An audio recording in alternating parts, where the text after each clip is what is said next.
Saya tidak ngerti Bareskrim ini, kenapa sih polisi suka sekali tersangkakan orang yang jadi korban. Melihat kasus ini dari Ibu Nabila ini tidak bisa dipidana memang.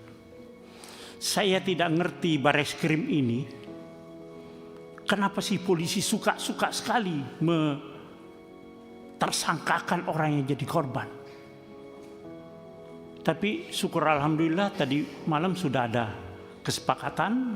Saya minta kepada Bareskrim Polri segera meng-SP3-kan ini, tapi saya kira sudah ada tadi malam semuanya.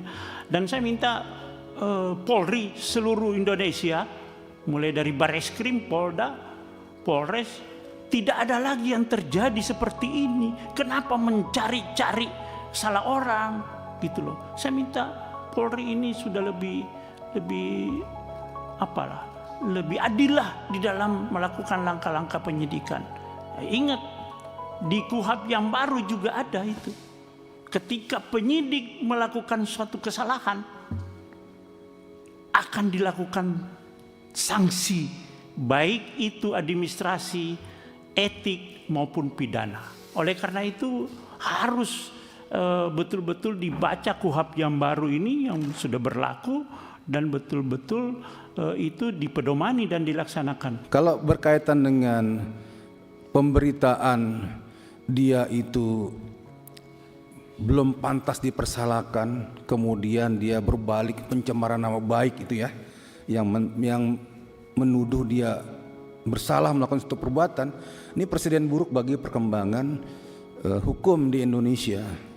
Bayangkan ya. Jadi di kampung kita itu ada keamanan setempat. Keamanan setempat itu salah satunya adalah membuat jaringan CCTV di kompleks rumah pribadi. Nah, mereka pastinya ingin mengetahui apakah nanti ada pencurian di sini atau pencurian itu bisa tertangkap nggak dengan saya pasang CCTV, kami pasang CCTV. Setelah terpasang ternyata ada pencurian dan kelihatan ciri-cirinya. Logika umumnya adalah aparat setempat itu, satpam, masyarakat dan lain-lain segera menyebarkan berita tentang ada pencurian dan tayangannya seperti apa. Dengan gerakan cepat mereka tutup sana, tutup sini, tutup situ, akhirnya tertangkap.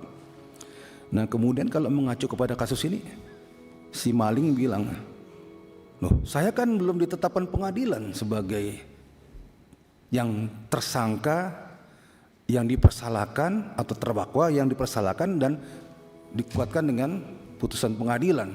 Jadi nggak boleh dong kamu tayang-tayangkan seperti itu. Ini analoginya ya.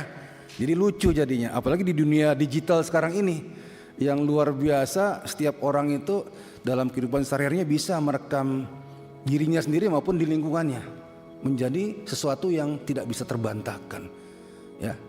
Jadi tidak absolut itu yang praduga tak bersalah itu yang dalam konteks ini ya, apalagi untuk kepentingan umum.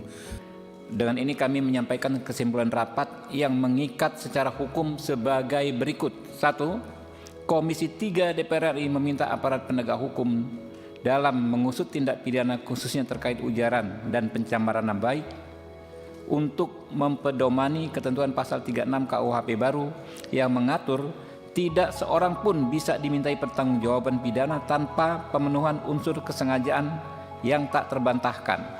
2. Komisi 3 DPR RI menilai saudari Nabila O'Brien secara nyata tidak memenuhi unsur melawan hukum dan unsur kesengajaan untuk memfitnah atau mencemarkan nama baik orang lain. Ketiga, Komisi 3 DPR RI mendukung pencabutan status tersangka terhadap saudari Nabila O'Brien dan penghentian perkara ini secara dengan keadilan restoratif atau restoratif justice yang tidak memberatkan. Sepakat? Oke.